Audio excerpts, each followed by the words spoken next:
Shedaralun Cristiano Ronaldo, pemain Manchester United yang satu ini, dikabarkan ingin membeli lapangan golf mewah. Namun, CR akan membeli lapangan golf mewah untuk dihancurkan.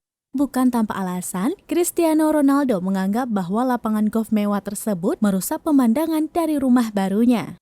Diketahui Cristiano Ronaldo akan membangun sebuah rumah seluas 12.000 meter persegi. Pemain Manchester United tersebut membangun rumah di daerah Quinta Marinha, Portugal. Ronaldo berencana akan membangun rumah barunya awal tahun depan. Ia akan pindah ke rumah barunya tersebut bersama pasangannya, Georgina Rodriguez, dan kelima anaknya. Hal itu diungkapkan Ronaldo saat dikutip dari dailystar.co.uk pada Kamis 25 Agustus 2022.